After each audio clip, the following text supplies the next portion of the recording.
Give it up, delicious. You sound like a right-wing bigot. Hey babies, welcome back to my channel. I'm David and you are watching Dismantling Hate. And today we are going to answer the age-old question, what's going on with the Republicans? It's rotted. It's embarrassing, it's misinformed, it's misinformation, it's disinformation, it's bias, it's an elementary level of critical thinking and discernment skills. That's it. Good night.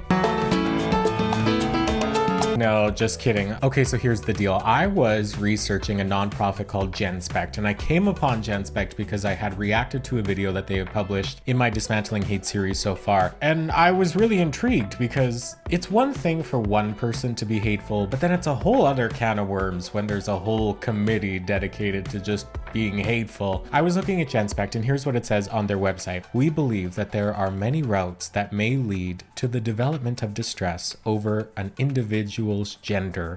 Equally, there are just as many routes out of such distress.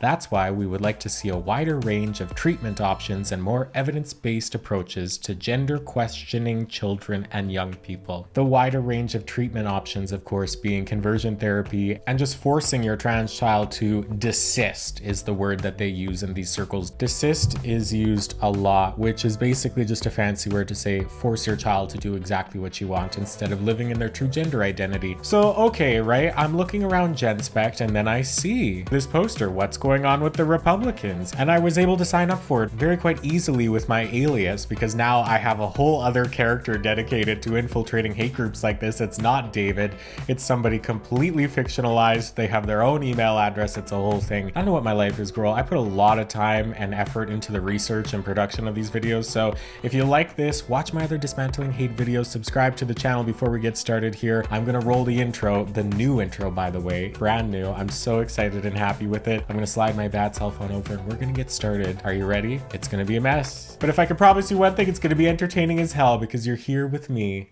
Let's go.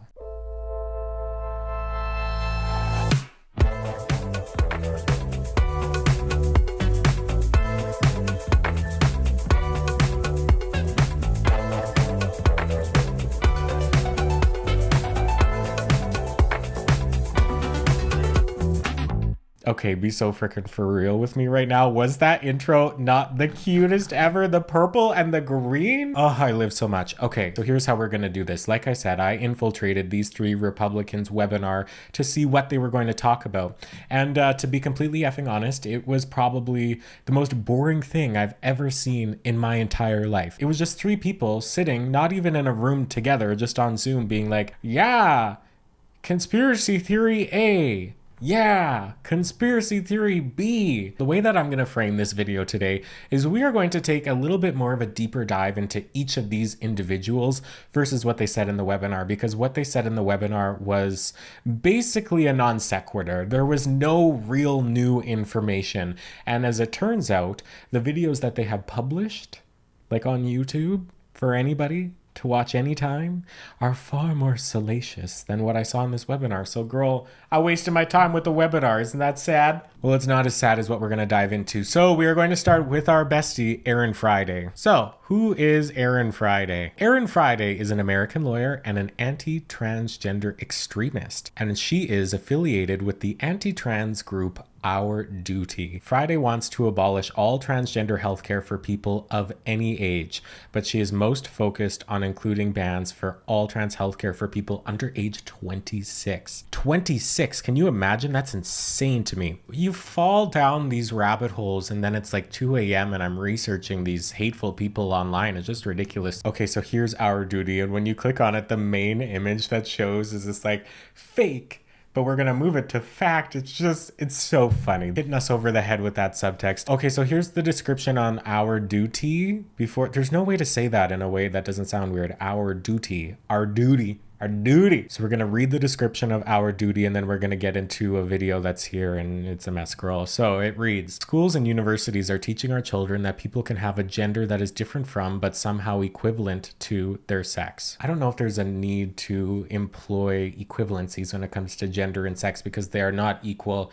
They are different. It's kind of weird language right off the bat. We need to stop that. Very short, we need to stop that. You need to stop that. However, For us, education is more about reaching everyone. Everyone needs to understand that nobody needs a gender identity. Our kids are not physically ill, so require no physical intervention, and that the whole orthodoxy of transgenderism needs exposing for the sham that it is. Hey everybody, this trans is phony. Anyway, and then it continues, a man identifying as a woman remains a man, a woman identifying as a man remains a woman, people identifying as non-binary are either confused or seeking attention. I'm gonna tell you right now, I am confused and I am seeking attention. I am confused. Mostly with you, Aaron Friday, but anyway. So the description that I read to you just now actually says more than Aaron Friday said in that entire webinar. The webinar was literally pointless. 18 people were watching, and I was two of them because I was screen recording the chat and I was screen recording the actual conversation itself. I literally can't stress to you enough how boring it was. Actually, let me put a clip of it in right now, how boring that was. So just to start, I mean, I can't resist because Aaron very publicly voted for Trump on X. And so I thought maybe we should start out a little bit by talking about what you were doing. And that's like not even me like cherry picking for boring moments. Like it just was this, no, it was brutal. It was so bad. I'm not subjecting you to that. Oh my God, I forgot about this. So this is one of the most outlandish things I've ever seen in my research for one of these videos. It says, our duty is proud to be associated with LGBT Alliance, Gays Against Groomers, and Lesbians United. And I thought to myself, okay, I know Gays Against Groomers. I actually started my Dismantling Hate journey reacting to some Gays Against Groomers videos. They're down there on that playlist, like episode 2, 3, and 4. They're very old now, but I'm sure they're still very entertaining if you want to go watch those. And then the LGBT Alliance is going to be for another video because that's a whole other rabbit hole that we're not going to get into right now. But then it says Lesbians United, and I'm going to see if it still does what it did when I clicked on it before. When you click on Lesbians United, you can go to ourduty.com and check this for yourself to see if it still does the same thing. You click on Lesbians United and it takes you to a strip cam chat site.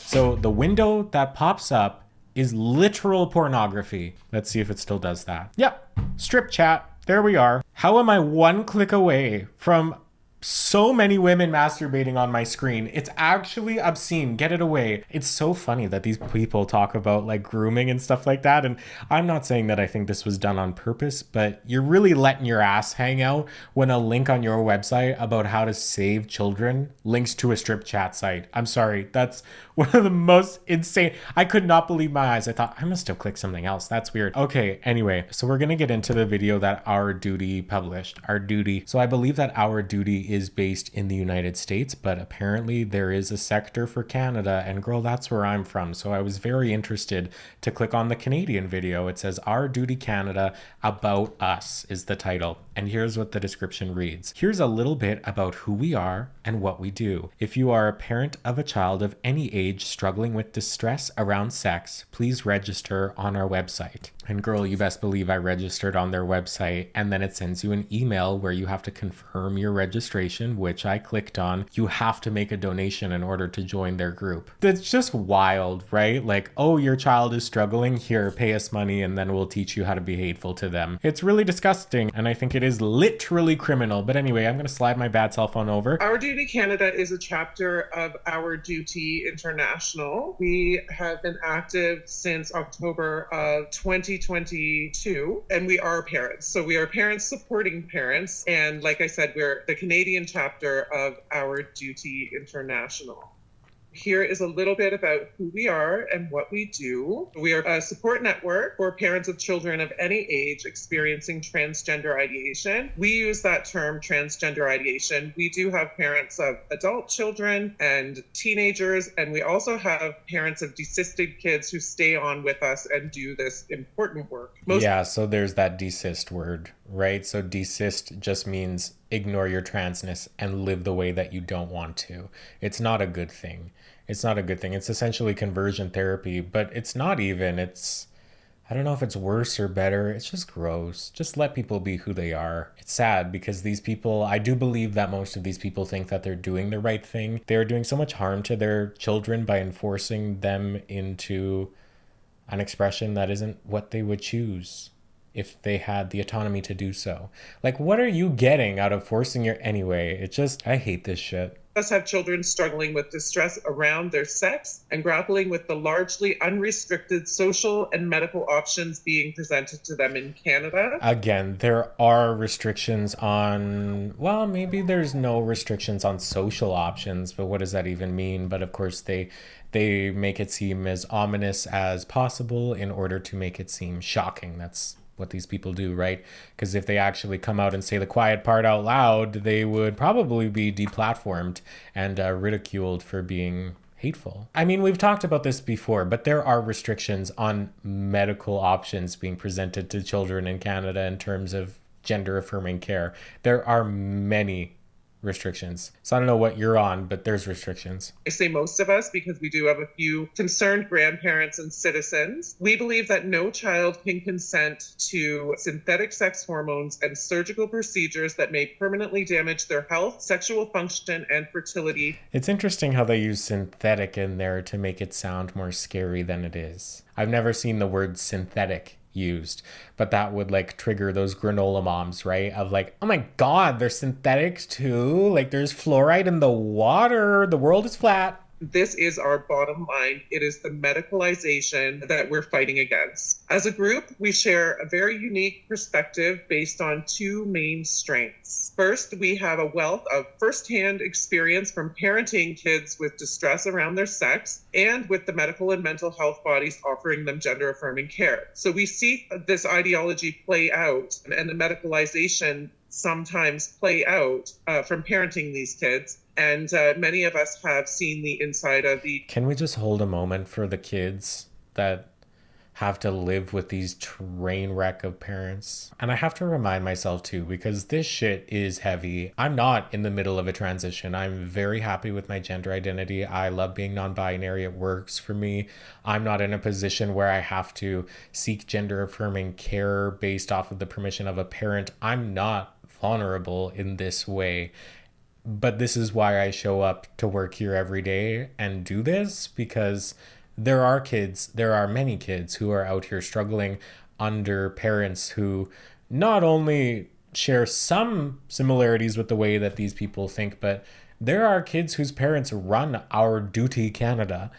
And that's horrifying. Mental health offices, and so we can see how that process begins. As dedicated parents, including researchers, academics, mental health professionals, we carefully follow the research results which have not proven so-called gender-affirming care to be safe or effective. Like researchers, academics, and mental health professionals, you're either lying or those people should be stripped of their credentials, because all of the data disproves what they have to say here. If you're interested, like I can do a deeper dive on stuff like this because I can't pull them out of my back pocket in this moment live in this video, but I have spent the time going through these documents. So if you're interested in me doing a deeper dive video on that kind of stuff, let me know in the comments. So yes, we have our researchers and our professionals, but as parents, we follow the research very, very closely. We work to increase public awareness and pressure our social, medical, and political organizations to conduct themselves from an evidence-based perspective. Also, our education bodies, we put the information in front of them so that they know what's going on and they can't say they don't. We know that children with other mental health issues... We got an audio quality update here, 2 minutes in. ...likely to grow up to be gay are being harmed by so-called gender-affirming care every day in Canada. And this is very important to us because many of our kids fall into these categories. We do not believe that our potentially gay kids need to be medicalized and need to be thought of as the opposite sex. Yeah, so this is a big part of their argument here. So I grew up a cis man, right? Or a cis boy, I guess. And because I was very feminine, their argument here is that the trans ideology would make me believe that I was a trans woman instead of just a feminine man, right? But I think the problem is you're really then focusing on this sexuality part. It just brings up so many problems because then you're focusing on the sexuality too, because why can't a feminine man who is straight also be pressured to the same degree to be a trans woman as their gay counterparts. You know what I mean? Like, so it's not without complete merit, right? Because I've had conversations with people who look at me, and because I'm a feminine, masculine person, they have suggested to me that I am a trans woman, and it can be stressful, and it can lead you to a bit of an identity crisis if somebody tells you this. And had I not been developed in critical thinking skills and discernment, I might have taken that bait. But it comes down to the intention of the individual as well. I don't believe the people that have said that to me throughout my past were doing it in some malicious way in order for me to get to join the trans cult. They were just telling me what they thought. The entire point is that we should be developing critical thinking skills and discernment in our children instead of just saying nobody's trans. Because if you believe there's trans adults, then you must also believe there are trans children. So it's my opinion that those children, in a developmentally appropriate way with the help of medical professionals and psychologists, be able to seek out gender affirming care. Not at 3 years old, but before 18. I think absolutely there's cases that would be appropriate. Do not believe that our children who are struggling with serious mental health issues should even be given the opportunity to step into a gender clinic at all. We will do our part to help end this. We will take the opportunities that we can, we will do the work that we can, and we will raise the awareness that we can so that our children, adolescents, and vulnerable young adults are protected from this dangerous ideology. They're framing it that it sounds like people are preying on folks who are vulnerable, and it just makes it sound more outrageous than it really is. Like, yes, some people might be in a vulnerable position, but not everybody who believes that they're trans is some vulnerable person who's ready to be taken advantage of. It's just setting up this narrative for parents who come here looking for help and support with potentially a trans child, and it's here to scare them. It's manipulation. Nobody can change their sex. Sex is absolutely immutable. Sure. Okay. But you can change your gender. Good talk. It is not something that we can change. It is quite a crime, in my mind, that adults who should know better are allowing children to believe that they actually can change their sex. Transgender ideation is a term that we use instead of gender dysphoria, which is an activist-built term built into the DSM-5. So we use the term transgender ideation instead. It is the process by which an individual comes to contemplate or believe themselves to be transgender. This ideation involves the initial formation and the subsequent rumination on the notion that one's perceived sex differs from their sex. If not dismissed, these thoughts may become persistent, potentially leading to further psychological, social, and medical implication. I don't understand why they're drawing such big differentiation between sex and gender, or rather, like, why are they ignoring gender? Gender has never come up once. They're just ignoring that as a concept when there is a difference between it. And so we prefer to use this term for a number of reasons, including the activist push for gender dysphoria to be in the DSM-5, we think primarily for insurance reasons. So we use this because it's not ideological. So being trans is insurance fraud. Okay, good to know. Language, save for the word transgender, but that is what the kids are ruminating on and the young people are ruminating on. It's a more accurate description of what's actually going on with these young people. It does not suggest pathology, so it's not insurable. And there is no regressive checklist of sex stereotypes that we have to go down. We don't think that a little boy in a dress is the opposite sex. And we don't think that young girls struggling with puberty are boys because they say they are. Well, not all of them, sure, but from a mathematical perspective, some of them are. Our duty is to bring our children to adulthood healthy in mind and body. And I think it's really important for any parents that are here today to look at the parenting as a duty. We talk about parental rights, but we do have a duty to bring our kids fully to their adulthood. I'm sorry, it's just so serious. I just keep laughing at the word duty because she said duty so many friggin' times. So if anybody wants to use that term, actually this term transgender ideation, Our Duty UK did attempt to have it included in the CAS review, but that was unsuccessful. Okay, a primary part of what we do is our parent support network. We have the same people facilitating support, seeking support, offering support. We do have meetings in Zoom, and we have chat rooms that kind of go on all the time where parents can come and get support. We have an international chat where there's often somebody there if someone has an issue and they need some feedback. All of these support rooms, chat places, whatever, it's all how to force your child out of what they're calling transgender ideation. It's not how to help your child move forward in a way that is best for them or most effective for them to make them happy. It's how to force them to do what they want, which is to desist, which means not be trans. That's so sad. Comes full circle. We all take turns picking each other up off of the floor, and that's very true. One day you're going to be able to give the support, and another day you're going to be the one who needs the support. Like they're saying the same people that require support are the ones giving it. That would be like me going for therapy, and instead of actually seeing a therapist, I just try and help everybody in the waiting room, and it's just this big old conversation between me and like four other people in the waiting room waiting to see a therapist, or when we're all trying to fix each other's problems. That's not how support works. That's not how that works at all, actually, because so few people who are actually educated believe this kind of nonsense. And like, okay, so it says you are not the crazy one. I'm sorry, you are the crazy one. If you think nobody is trans, you are the crazy one.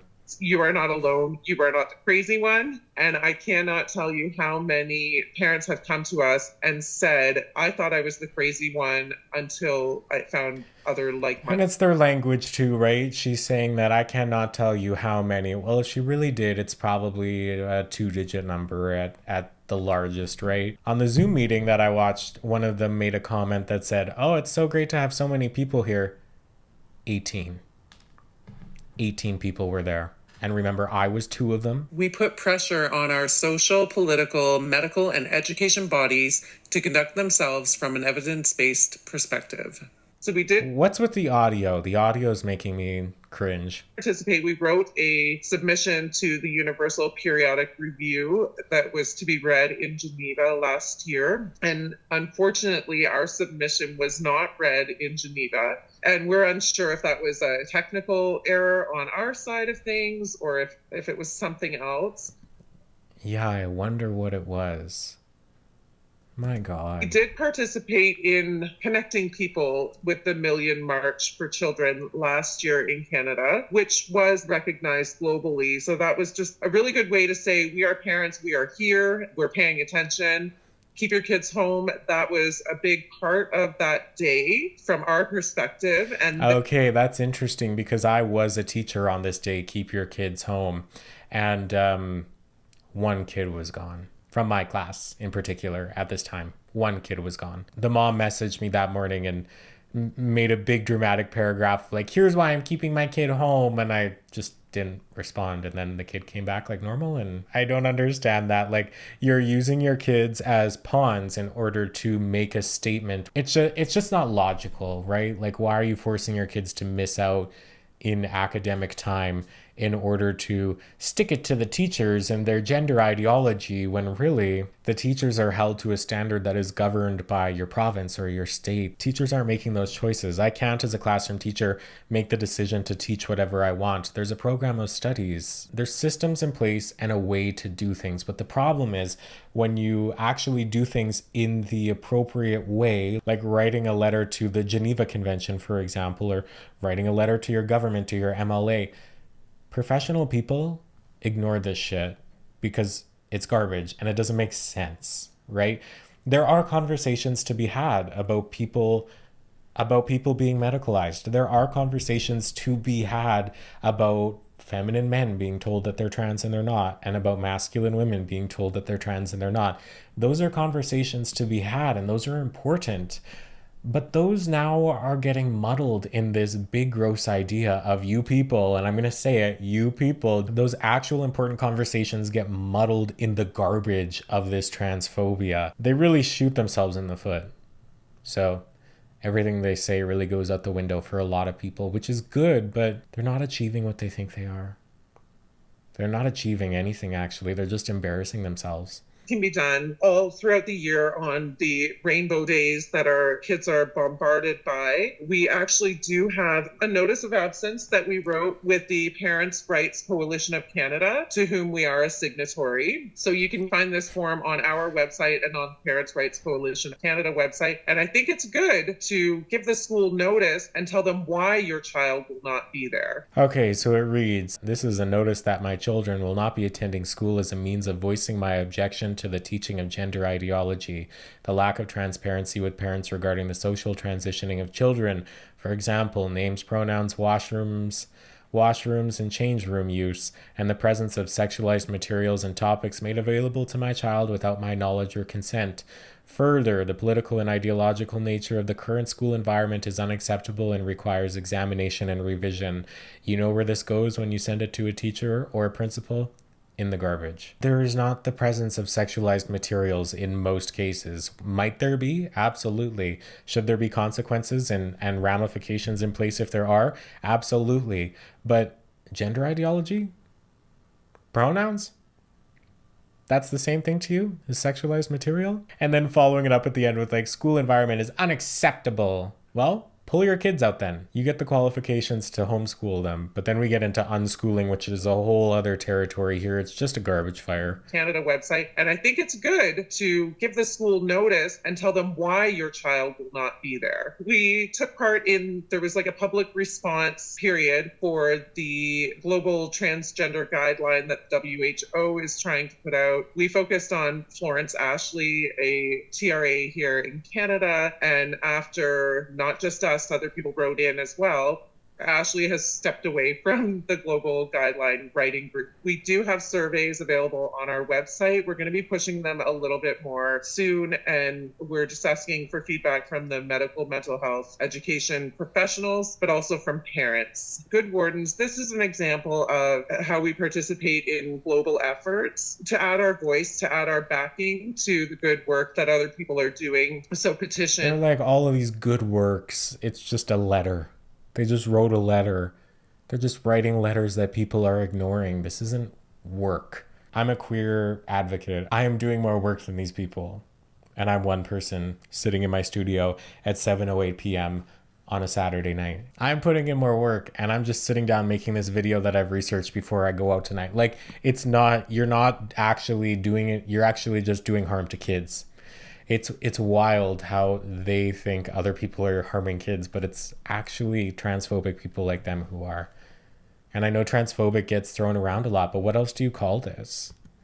That makes sense to us, and declarations that make sense to us. We wrote a policy brief for New Brunswick School Policy 713. It is now being essentially taken to court, and it is about the secret social transitions of kids in schools. And so that leads us to our legal efforts. We have one member who is a fantastic legal-minded individual, and she has gained us intervener status in the lawsuit in New Brunswick that's happening now. We can now give evidence on behalf of parents and their children for secret social transition in schools. We write letters. That's part of what we do. So we wrote recently an open letter to the Alberta Medical Association after they essentially publicly scoffed at the CAST review. We do find it really important to get our voice in there. All of these things are available on the Our Duty website. We do sometimes work together as chapter leaders to produce something like our first impressions of the final report of the CAST review. So that's why it's great to have that global network. We wrote an official letter regarding the CAST review after it was released, and we got it into the hands of all of the prominent education, political, medical, and mental health people and bodies in our country so that they have that in their hands and they can't say they don't know. Like, what does that mean, getting them into their hands? Does that mean just sending it to an email address that's publicly available? That's not work. I don't know what you're achieving with that. They're not, it's just, this is embarrassing. Open letter urging immediate disengagement from the heavily discredited WPATH was signed by over 250 individuals, and it was sent to well over 1,000 individuals and bodies in Canada. Again, so that they know. We are collaborating with Trans Alliance Canada and the Parents' Rights Coalition of Canada to push for a referendum to prioritize sex-based rights over gender identity in the Charter of Rights and Freedoms. And you can find information on the Trans Alliance Canada website for that. We will be putting out a Substack within, I would say, by the fall. We're working on that right now. And so that will include much of the work that we've done and the topics that we find ourselves involved in and backing. We didn't know is a dying defense, and that is very true. A big part of what we do is to try to get that in. Girl, just because you put some text in a branded box doesn't mean that it's actually good. Out there so that these people cannot say they didn't know that they're harming children. But then what's the gotcha moment? Like, is there going to be a moment where it's like, oh, all of those people were right? Like, what do you think that moment is going to be? It's not coming.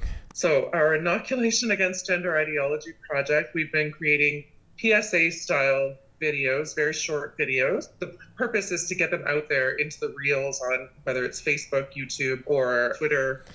Yeah, Facebook is the first one listed because bullshit like that really travels on Facebook. Yeah, and Twitter, exactly. Didn't say Instagram and TikTok because they would have been banned probably pretty immediately. Rather, and just in case somebody who needs to see it comes across it. So all of these videos are backed by research. I'm going to play the most recent video we've made called A Brand New You.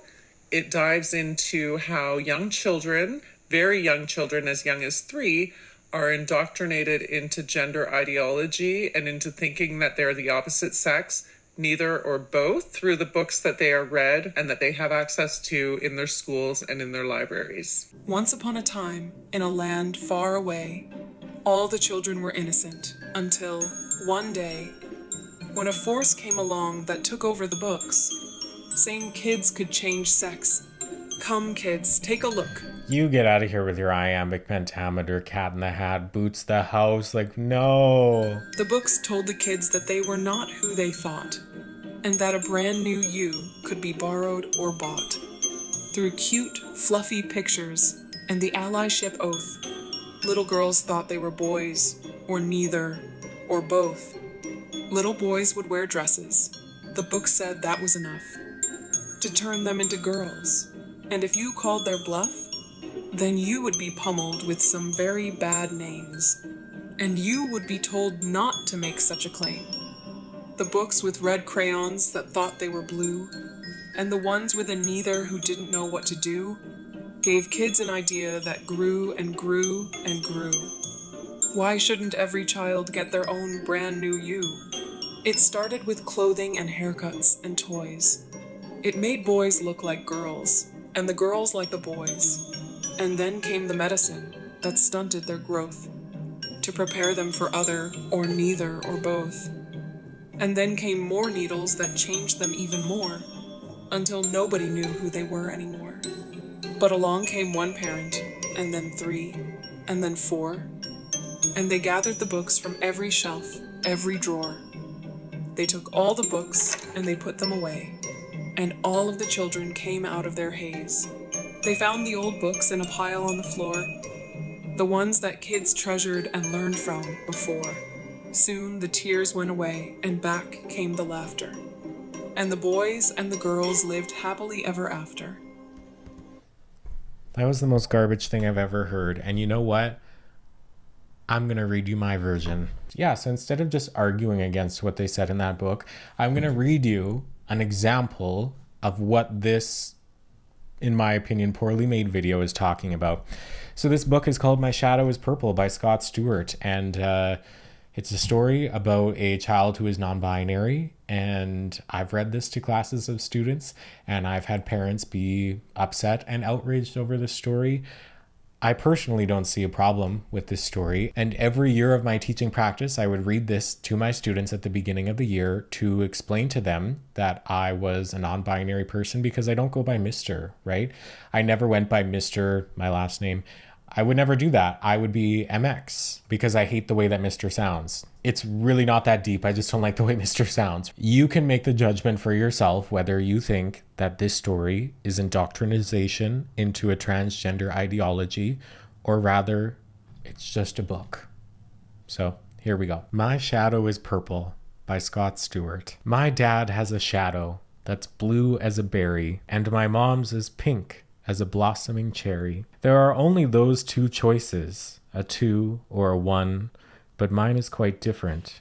It's both, and it's none. If theirs are straight, then mine is a circle, for my shadow's different. My shadow is purple. My shadow loves playing with all sorts of toys, things loved by girls and things loved by boys. I dance with the pinks as they turn and they spin, and play sports with the blues as they lose and they win. Some of my friends think I'm simply confused, but the thing I love most is not having to choose. Some tell me I'm blue, only blue can be strong, but my mom's strong too, so I think they're wrong. Some tell me I'm pink, 'cause pink's the most caring, but dad's always crying and loving and sharing. Why can't I love sport and dancing and trains and ponies and glitter and engines and planes?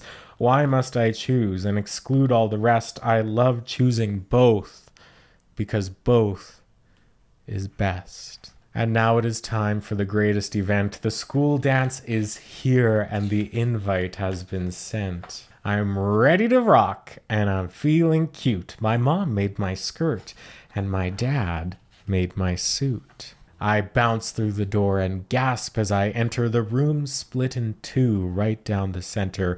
Blue shadows go left and pink shadows right. Once we're split up, we'll kickstart this night. Everyone laughs as they head to their zones, and right in the middle, I'm left all alone. I look to the left where the shadows are blue. They wave me over saying, "You are blue too." Then I look to the right as I struggle to think. They call me over. "Come on, you are pink." The teacher walks up, looking rather amused. "I know you are different, but now you must choose." My heart just starts racing and tears fill my eyes. I know I must choose, but I don't understand why. The room has gone quiet, and everyone's looking. My cheeks are so red, I feel like they're cooking. If I cannot be purple, then I cannot stay. I'll leave and go home, I quietly say. I slowly start walking. My legs are like jello. A voice breaks the silence. My shadow is yellow. My eyes open wide. My shadow, it gawks. A child walks to the middle, looks up and talks. There's more than two colors our shadow can be. I was too scared before, but blue is not me.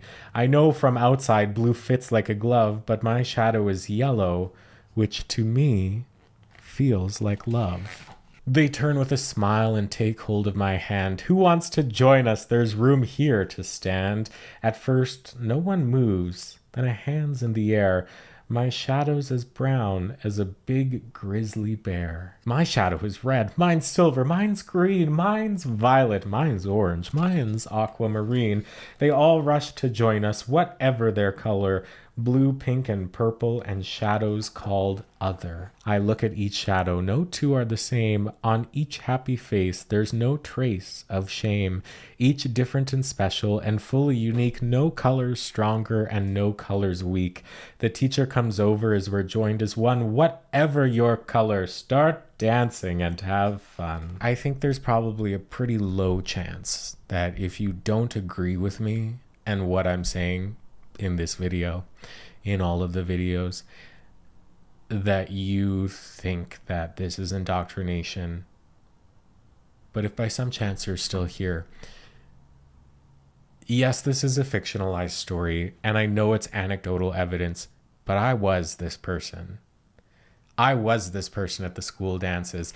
I was this person growing up in a system where everything was so split down the middle, and I didn't fit into either category.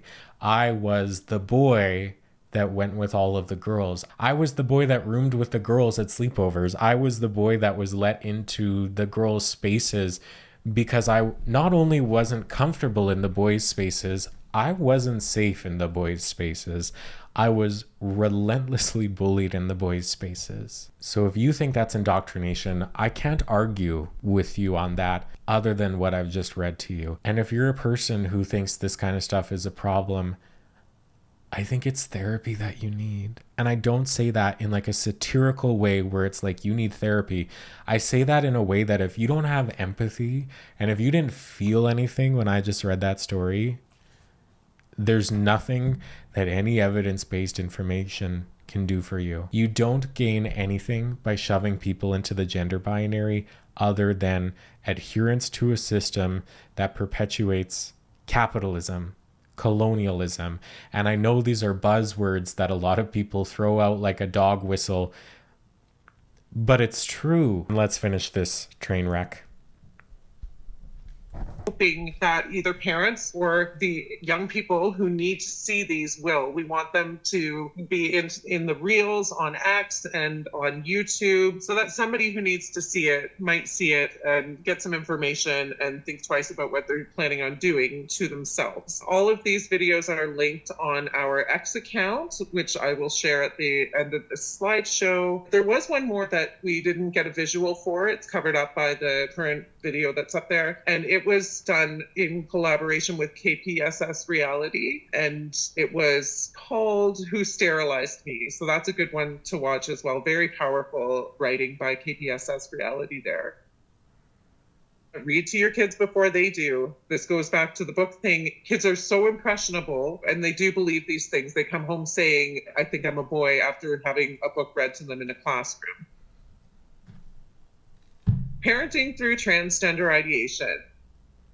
You can't fully understand what this ideology does to a child, a parent, a family until it hits your home, until it hits your life, your family, your home. You can't quite understand, but that doesn't mean that there aren't incredibly intelligent and wonderful individuals out there supporting us as parents as we deal with what's right in our homes. Parenting through transgender ideation is the most difficult parenting most of us will ever have to do. You have to be smart and strategic and always on. It's very exhausting, but we do have many parents who have worked with their children to the point of desistance, which is wonderful. This is a novel situation that affects parents of varying backgrounds, beliefs, politics, parenting styles, and family dynamics. It's not right-wing bigots, I will say. It is a mind virus, really, that can affect anyone. We all share similar concerns, general social criticism. She said it's not right-wing bigots, but it's only the right-wing bigots who are acting this way. I don't know why she included that. Like, yes, trans people can come from any family, but people who act like this are pretty exclusively right-wing bigots. Did she just call herself a right-wing bigot there? Huh. There's more to that, but my mental capacity is on the floor at this point. And legal and political roadblocks because of this ideology, and that applies to everybody in this room today, I would imagine. The deck is stacked against us. And then as parents, then we have this really, really hard parenting also. It's almost like this warrior complex that these people are developing too, right? Of like, the cards are stacked against us and we're fighting the good fight and we're doing all this important work. And like, nah, like, no, you're not. You're just, I'm sorry, you're an idiot. And it's not that simple, I understand, but are you listening to yourself? Parenting through transgender ideation produces ongoing PTSD. Exactly, right? Oh, now I have post-traumatic stress disorder because my child is trans. Like, give it up, Delicious. You sound like a right-wing bigot. Traumatic for parents as well as their kids.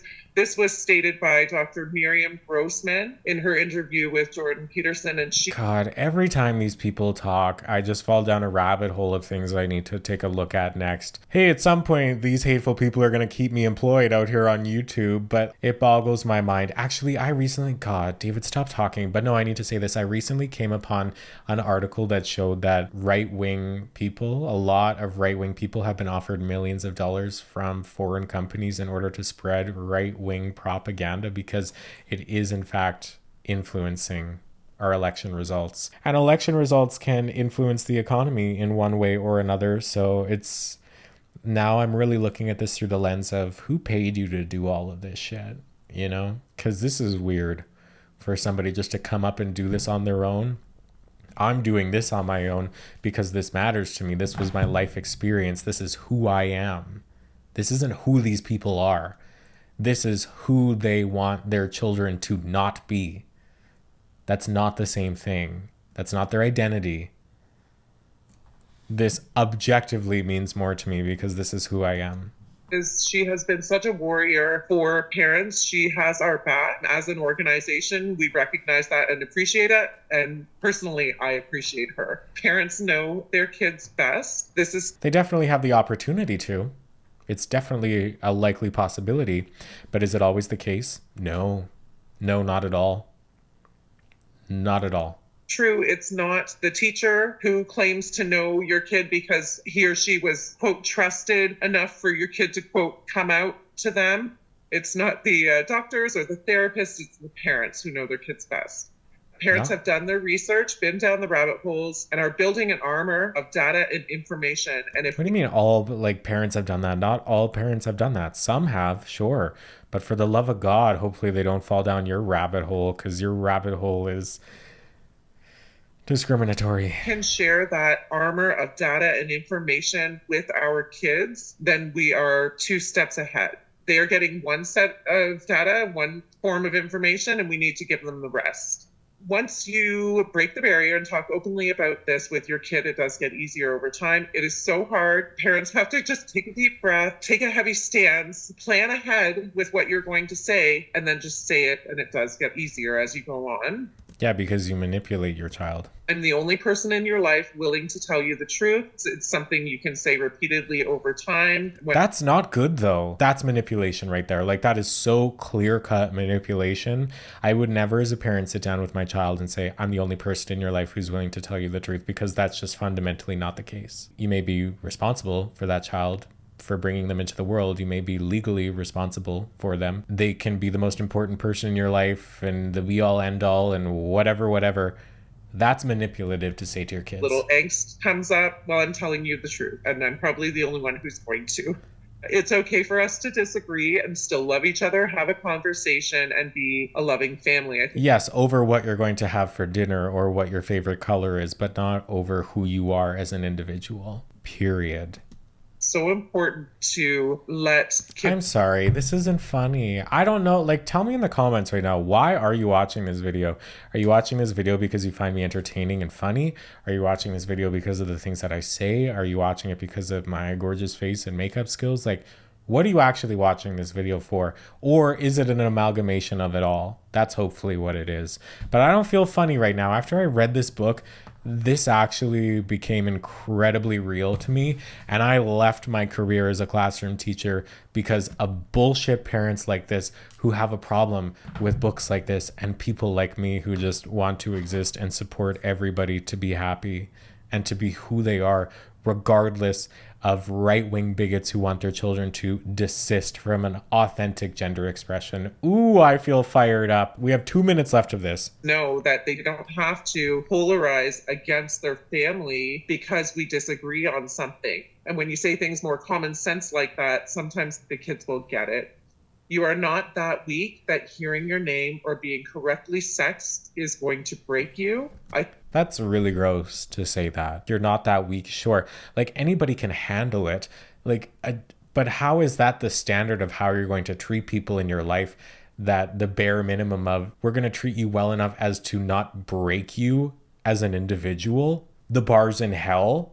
What a terrible person. That's so important because these kids are really being taught not to be resilient and to know that words are not going to Desisting from being trans is not an issue of resiliency. I'm literally in a university level course right now about resiliency and motivation. It's not, because they're looking at it in such a fallacious way that you get incorrectly referred to one time and that's going to break you. Like, what are you, a little snowflake? I'm like, no, it's compounding misgendering over a lifetime that will break somebody. And we just don't have the awareness of that. I don't subscribe to this ideology, so I don't use its language or participate in its practices and protocols. I think this is so... Yeah, translation, I'm a shitty person and you're going to do exactly what I want, even though it's based on such an old ideal of gender. Not even gender, sex. Biological sex is what these people harp on. To say to anybody, this is not my religion, this is not my belief system, this is not my ideology, and I don't participate in it at all. Parents are the most invested in the health and well-being of their children. They should be, but what you define as well-being is atrocious. This is true, and it comes back to us having a duty to bring them to adulthood. Look how frustrated I am. I didn't even smirk when they said duty. That's sad. Aww. And healthy and as unscathed as possible, and we're more invested. They're gonna be scathed to the moon and back after living with somebody like you. Obviously, then the doctors and everybody offering them this so-called gender-affirming care, and the teachers, and we do have teachers in our organization, so it's not all teachers absolutely. Who should lose their license. So reality always wins. These are a few memes that you can see once in a while. We put them out once in a while on our... She just said meme. This is not a meme. It's not an infographic. It's not even really a quote because there's not quotation marks. It's garbage. Social media, keeping the household in a state of reality, I think is really, really important when you're parenting through this.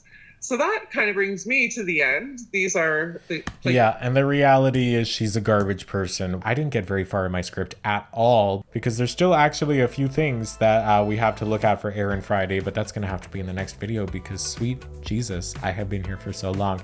So thank you for getting to the end of this video. I really appreciate it. If you're still here, this must means this actually really matters to you, and I appreciate you being here because it really matters to me too. Comment on this video. Send it to somebody that you know. I would love for you to be a part of amplifying this message if you stand for what I stand for, because this kind of garbage is so incredibly frustrating to me, and I want to be able to carry my voice as far as I possibly can in support of people who are around bigots like this. That's really the only way that I can put it. So yeah, thanks for getting to the end. I appreciate you being here. I have a podcast, a travel vlog series. You're watching Dismantling Hate. I'm David. I'm non-binary. It's a real thing. Reality does always win. I'm brain dead after that. I gotta go eat something. So yeah, thanks for being here. I'm David, and I'll see you in the next one. Goodbye.